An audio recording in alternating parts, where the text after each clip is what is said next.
வணக்கம். அதிமுகவின் தலைமை கைமாறுகிறது. எடப்பாடி பழனிசாமி அவர்களால் அதிமுகவை சிறப்பாக வழிநடத்த முடியவில்லை. சி.வி. சண்முகம் அவர்கள் பொதுச் செயலாளராக பொறுப்பேற்கிறார். 45 எம்எல்ஏக்களை மட்டும்தான் தற்பொழுது வரை அதிமுக பெற்றுள்ளது. அதில் கிட்டத்தட்ட 37 எம்எல்ஏக்கள் சி.வி. சண்முகம் அவர்களது பக்கம் அந்தர்பல்டி அடித்துள்ளனர். எடப்பாடியின் மீது கடுமையான கோபத்தில் இருக்கக்கூடிய அதிமுகவின் மூத்த நிர்வாகிகள் எதற்காக எடப்பாடி பழனிசாமியின் மீது கோபத்தில் இருக்கிறார்கள் என்பதை நாம் சுருக்கமாக பார்க்கலாம். 11 தேர்தல்களில் அதிமுக தோல்வியே தழுவியுள்ளது.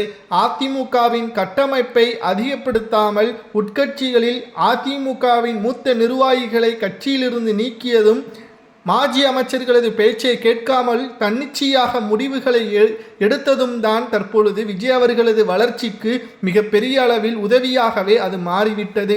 மேலும் அதிமுகவின் மூத்த நிர்வாகிகள் கட்சியிலிருந்து விலகி அதிமுகவிற்கு எடப்பாடி பழனிசாமி அவர்கள் துரோகம் செய்கிறார் என்று கூறி திமுகவிற்கும் தாவேகாவிற்கும் சிலர் சசிகலாவிற்கும் ஆதரவுகளை தெரிவித்து சென்றுவிட்டனர். தற்பொழுது வரை அதிமுகவின் நிலைப்பாடு ஆளும் கட்சியாகவும் இல்லை, எதிர்கட்சியாகவும் இல்லை, 3வது இடத்திற்கு சட்டமன்றத்திற்கு தள்ளப்பட்டுள்ளது அதிமுக. கடந்த 20 ஆண்டுகளுக்கு பிறகு இது நடைபெற்றுள்ளது.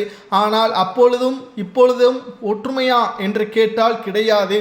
அப்பொழுது ஆளுமையாக இருந்தது ஜெயலலிதா அவர்களும் எம்ஜிஆர் அவர்களும்.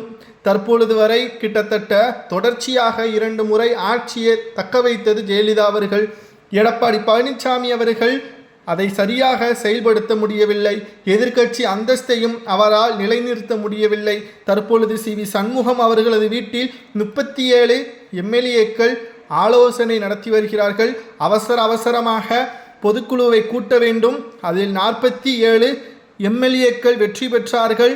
அவர்கள் ஒருமனதாகவும் மாவட்ட செயலாளர்கள் ஒருமனதாகவும் எடப்பாடியின் பொதுச் செயலாளர் பதவியிலிருந்து மாற்றுவதற்கான கோரிக்கைகளில் கையொப்பம் இட வேண்டும்.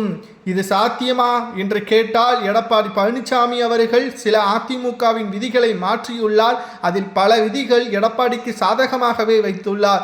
இதனால் நிச்சயமாக அதிமுகவின் தலைமைக்கு சி.வி. சண்முகம் அவர்கள் சரியானவரா?